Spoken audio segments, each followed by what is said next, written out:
Welcome in this video. और आज के इस वीडियो में हम बात करेंगे एसक्यूएल के डेट टाइम डेटा टाइप्स के बारे में। तो आपको पता है कि सिलेबस में हमारे डेट फंक्शन है। तो अब इस डेट फंक्शन को जब हम तभी यूज़ कर पाएंगे जब कोई कॉलम हमारे पास ऐसा हो जिस कॉलम में डेट टाइम का डेटा टाइप हमने पहले से डिसाइड किया हो। तो बच्चों, हमने पहले से कई सारे डेटा टाइप हमने स्टडी किए हुए हैं। हमने पढ़ा है इंटीजर हो, फ्लोट हमने पढ़ा है। एसक्यूएल की बात मैं कर रहा हूँ। अगर मेरे पास स्ट्रिंग है तो के डेटा टाइप हम यूज़ करते हैं, वेर के डेटा टाइप यूज़ करते हैं। इनके अलावा भी कई सारे डेटा टाइप्स हम यूज़ करते हैं। लेकिन हमने मेनली अभी तक क्या किया है, इंटीजर के साथ काम किया है, फ्लोट के साथ काम किया है, स्ट्रिंग के साथ काम किया है। डेट और टाइम के साथ हमने ज़्यादा काम नहीं किया है। तो बेसिकली यहाँ पर डेट टाइम के साथ अगर आपको काम करना है तो एसक्यूएल आपको 5 डेटा टाइप देता है: date time, date time, time stamp और ईयर। ठीक है। तो पहले हम ऐसा कोई कॉलम बनाएंगे जिस कॉलम में इन डेटा टाइप को रखेंगे, कुछ वैल्यू स्टोर करेंगे। फिर उसके बाद में जब वो पर्टिकुलर कॉलम हमारा बन जाएगा, फिर हम जो डेट फंक्शंस हैं जैसे नाउ, डेट, मंथ, ये सारे जो फंक्शन है जो हमारे सिलेबस में है, इन सारे फंक्शंस को हम अप्लाई करेंगे। तो पहले हम इन डेटा टाइप को समझने की कोशिश करते हैं। ठीक है। सो मैं यहाँ पर माई एसक्यूएल स्टार्ट करता हूँ। इसमें मैं पासवर्ड एंटर करता हूँ। ओके, इसकी फ़ॉन्ट साइज़ में थोड़ी सी यहाँ पर बढ़ा देता हूँ। ठीक है, ताकि ये आपको अच्छे से नज़र आए। 24 इसकी फ़ॉन्ट साइज़ में यहाँ पर ले लेते हैं। ओके, तो माई एसक्यूएल मैंने ओपन किया है। सबसे पहला काम हमारा होता है इसमें डेटाबेस को क्रिएट करने का, या फिर जो एग्जिस्टिंग डेटाबेस है उसको यूज़ करने का, शो डेटाबेसेस। तो हम यहाँ पर यूज़ कर लेंगे स्कूल को जो ऑलरेडी बना हुआ है। फिर मैं क्या करूँगा, यहाँ पर एक टेबल बनाता हूँ, क्रिएट टेबल।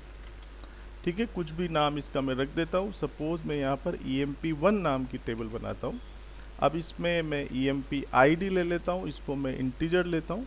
मैं एक्चुअली चाहता हूँ इन सारे डेटा टाइप्स को यूज़ करना। ठीक है, तो उस हिसाब से मैं यहाँ पर एक dob लेता हूँ, डेट ऑफ बर्थ के लिए। इसका डेटा टाइप मैं देता हूँ डेट। फिर मैं एक इसमें कॉलम लेता हूँ इन टाइम, और इसका डेटा टाइप लेता हूँ मैं टाइम। ठीक है, और मैं सपोज यहाँ पर आउट टाइम भी लेता हूँ, उसका भी डेटा टाइप में देता हूँ यहाँ पर टाइम। टाइम, डेट और टाइम जो डेटा टाइप है बच्चों, डेट और अगर डेट खाली सिर्फ आपको अगर डेट स्टोर करना है then we can use the date. अगर सिर्फ टाइम स्टोर करना है then we can use the time. और डेट और टाइम दोनों अगर आपको एक साथ स्टोर करना है then we can use this date time. ठीक है, तो अगर मैं यहाँ पर जैसे एक कॉलम लेता हूँ DOJ, ठीक है, इसका डेटा टाइप में लेता हूँ डेट टाइम। ठीक है, और अगर सिर्फ आपको ईयर स्टोर करना है, जैसे मैं यहाँ पर ईयर DOJ, इसका डेटा टाइप। तो बच्चों, हमने क्या किया, एक टेबल बनाई है जिसमें emp id को इंट रखा है, dob का डेटा टाइप डेट रखा है, इन टाइम आउट टाइम का डेटा टाइप टाइम रखा है, doj का डेटा टाइप डेट टाइम रखा है, और ydoj का डेटा टाइप हमने ईयर रखा है। तो हमने डेट टाइम और ईयर, ये 4 डेटा टाइप हमने यूज़ किए। अगर इस टेबल की मैं स्ट्रक्चर देखूँ, emp1 desc emp1, so you can see this is the structure of this table, और ये इनके कोरस्पॉन्डिंग डेटा टाइप है। अब देखिए, अगर अब मुझे इसमें रिकॉर्ड इंसर्ट करना है तो यहाँ पर कुछ चीज़ें हमको याद रखनी पड़ेगी कि जो माई एसक्यूएल में जो डेट है, क्योंकि डेट के कई सारे फॉर्मेट होते हैं, कई अलग अलग लोग डेट को अलग अलग तरीके से लिखते हैं, लेकिन माई एसक्यूएल में जो डेट स्टोर होगी वो इस तरीके से स्टोर होगी। ठीक है, किस तरीके से, ये इसका डेटा टाइप है YYYY dash MM dash DD। My SQL इस फॉर्मेट में स्टोर करेगा। जैसे अब मैं आज की डेट की बात करूँ तो ईयर हो गया 2020, मंथ हो गया 07, और डे हो गया यहाँ पर 16। तो पहले आपको ईयर देना है, फिर मंथ देना है, और फिर डेट देना है। इस फॉर्मेट में वो डेट को स्टोर करेगा। इसी तरीके से अगर मैं टाइम की बात करूँ तो टाइम का जो फॉर्मेट है hour, minute and then second. Means time को आपको इस तरह, और ये 24 आवर्स में आपको देना है। मीन्स अगर मैं देता हूँ 14, 54 एंड देन 12, तो ये क्या हो गया, दिन के 2 बजे 54 मिनट पे और 12 सेकंड। सो टाइम इस तरीके से स्टोर करता है और डेट को इस तरीके से स्टोर करता है। तो ये डिफ़ॉल्ट एसक्यूएल का डेट फॉर्मेट है, और ये डिफ़ॉल्ट टाइम का डेट फॉर्मेट है। लेकिन ज़रूरी नहीं है। तो बेसिकली तो यहाँ पर ये इंपॉर्टेंट है कि जिस फॉर्मेट में ये डेट और टाइम को स्टोर करता है उसी फॉर्मेट में हम प्रोवाइड करें, तो कोई प्रॉब्लम है ही नहीं। लेकिन अगर हम दूसरे फॉर्मेट में प्रोवाइड करते हैं तो फिर क्या करता है माई एसक्यूएल, उसको अपने आप कन्वर्ट करता है, जो कि उसका टारगेटेड फॉर्मेट है जिसमें उसको स्टोर करना है। ठीक है, लेकिन उसमें भी कुछ वेरिएशन है, मतलब कुछ फॉर्मेट है जिनमें ही हम डेट को प्रोवाइड कर सकते हैं, उसके अलावा अगर आप प्रोवाइड करेंगे तो फिर वो उसको डेट में कन्वर्ट नहीं कर पाएगा। तो हम डेट को किस तरीके से देना है, देखिए हम किस तरीके से दे सकते हैं, ये 4-5 तरीके हैं जिनमें दे सकते हैं। जैसे बाय डिफ़ॉल्ट जैसा वो डेट में कर रहा है या तो वैसा का वैसा ही हम दें, डैश लगा के, पहले ईयर फिर मंथ और फिर डे, या फिर आप चाहें तो स्लेश भी लगा सकते हैं, आप चाहें तो बीच में कोलन लगा सकते हैं, कोमा लगा सकते हैं या डॉट लगा सकते हैं। या फिर आप इसका एक फॉर्मेट और है जब आप ईयर को खाली 2 डिजिट में दे सकते हैं। ठीक है, इस तरीके से जैसे 29, 23 इस तरीके से दे सकते। तो 2 डिजिट आप ईयर में देंगे तो वो बाय डिफ़ॉल्ट जो करंट सेंचुरी चल रही होगी उस करंट सेंचुरी के ईयर को लेगा, मतलब 20 लिखेंगे तो 2020 लेगा, 21 लिखेंगे तो 2021 ईयर लेगा। ठीक है, तो इस तरीके से इसको हम समझ लेते हैं। अब ये टेबल मेरे पास बन गई है, इसमें मैं रिकॉर्ड इंसर्ट करता हूँ। Suppose insert into EMP1 values. अब देखिए मुझे इसमें वैल्यूज स्टोर करना है। अब पहला मेरे पास कॉलम क्या था, EMP ID, suppose integer type की, तो इंटीजर टाइप की दे दी। दूसरा है यहाँ पर डेट। अब मुझे यहाँ पर डेट देना है, तो या तो सबसे अच्छा तो यह है कि जिस फॉर्मेट में SQL स्टोर करता है उसी फॉर्मेट की आप प्रैक्टिस करें। So year, month and then the date. Okay, then अब मुझे नेक्स्ट वैल्यू देना है टाइम में। तो देखिए मैं यहाँ पर जो डेट दे रहा हूँ वो किस में दे रहा हूँ, स्ट्रिंग में दे रहा हूँ। अगर आप सिंगल कोड या डबल कोड यूज़ करते हैं तो वो क्या होती है, स्ट्रिंग होती है।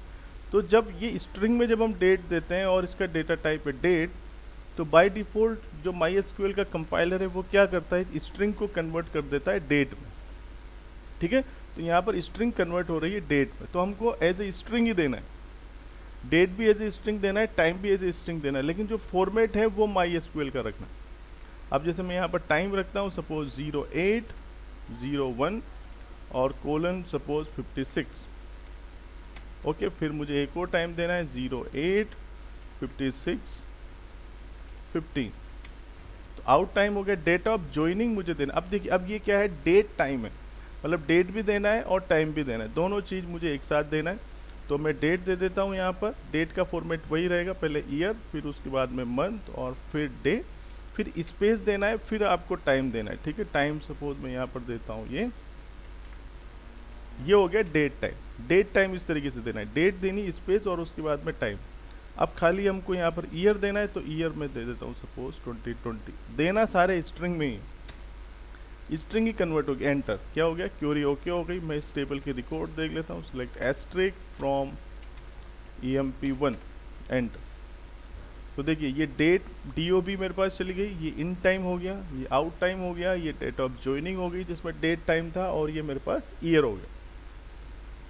ठीक है, इसमें एक और इम्पोर्टेंट है कि अगर आप कोई भी डेट, चूंकि एज अ डेट को डेट स्टोर कर रहे हैं, एज अ टाइम हम टाइम को स्टोर कर रहे हैं, तो अगर आप कोई भी इनवैलिड डेट देंगे या इनवैलिड टाइम देंगे तो वो रिकॉर्ड इंसर्ट नहीं होगा। जैसे मैं यहाँ पर एक नया रिकॉर्ड इंसर्ट करता हूँ 102। अब इसमें मैं, चूंकि जो डे होते हैं आपको पता है मैक्सिमम जो डे है वो 31 होते हैं, तो अगर 32 डे आप किसी का देंगे फिर आप इसको रिकॉर्ड इंसर्ट करें तो देखिए यहाँ पर एरर है, इनकरेक्ट डेट वैल्यू।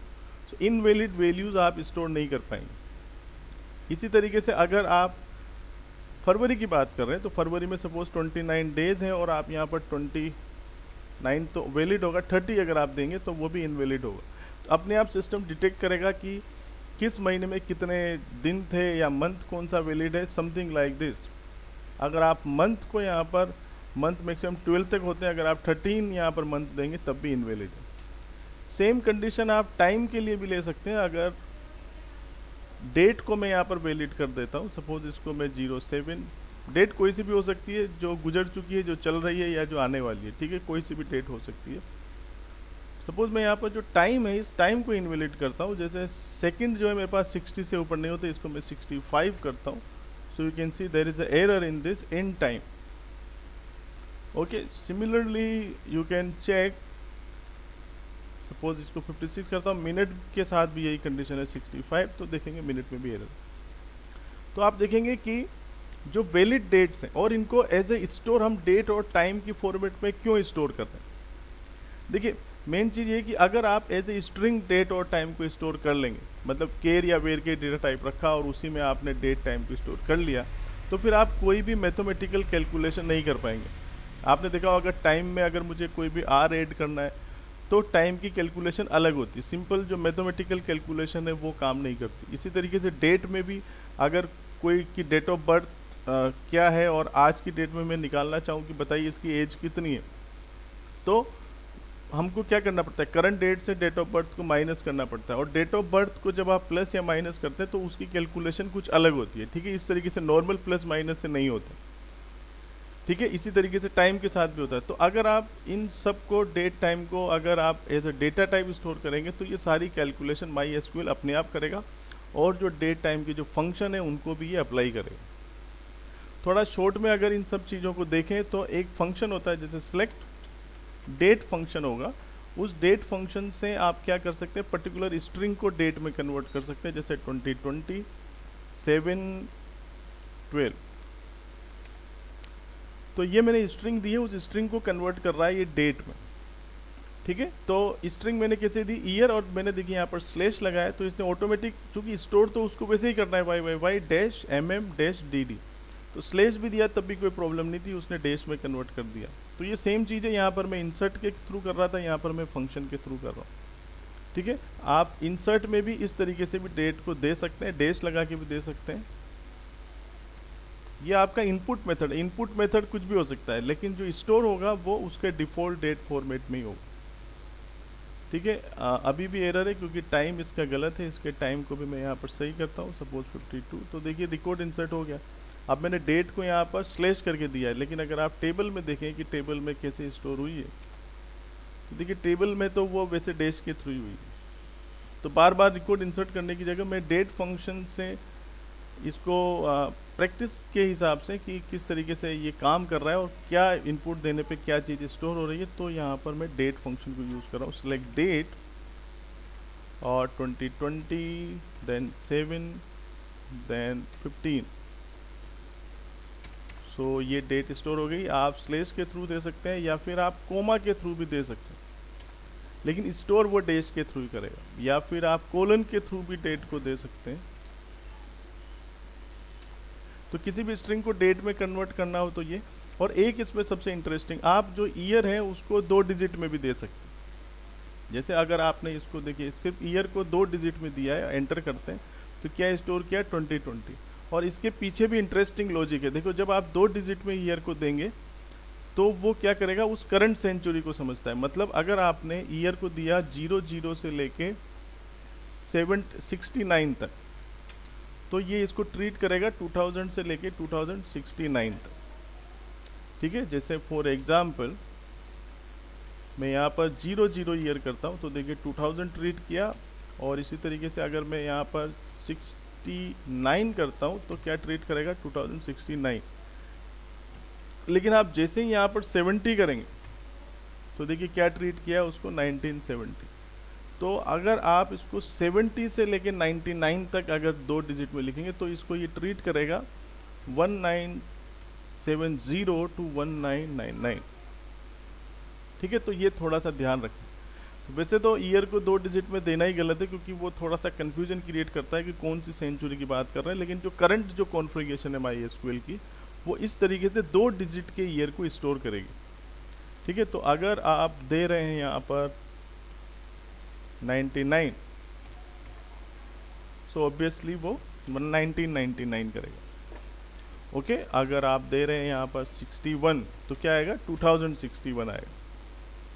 ओके, तो ये बात हो गई। इसी तरीके से आप टाइम को भी चेक कर सकते हैं, सिलेक्ट टाइम, क्या टाइम देने पे क्या ट्रीट हो रहा है, तो 05। तो ये तो डिफ़ॉल्ट फॉर्मेट है कि आप आर दें, फिर उसके बाद में आप मिनट दें, और उसके बाद में आप सेकेंड दें।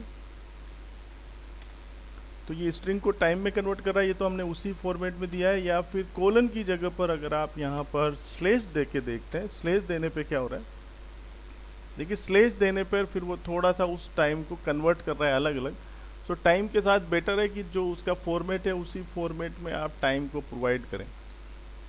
ठीक है, अगर मैं कोमा के साथ दे रहा हूँ तो देखिए फिर भी वो उस टाइम को फिर अलग फॉर्मेट में कन्वर्ट करके कुछ अलग टाइम निकाल रहा है। तो अगर आपको एक्यूरेट वही टाइम देना है तो आप कोलन में ही इसको यूज़ करें। यही देखा है कि जो डेट टाइम है उसको इंटरेस्टिंगली आप टेबल के एज अ डेटा टाइप किस तरीके से यूज़ कर सकते हैं और उनको आपको स्टोर किस तरीके से करना है, ठीक है। इसके नेक्स्ट वीडियो में हम देखेंगे कि जो हमने डेट टाइम के तौर पे जो कॉलम में वैल्यू स्टोर कर लिए उसके ऊपर फिर आप ये डिफरेंट जो फंक्शंस हैं इन फंक्शन को आप किस तरीके से अप्लाई करेंगे, ठीक है। वीडियो देखने के लिए थैंक यू वेरी मच। आगे भी एजुकेशनल वीडियो आपको मिलते रहेंगे।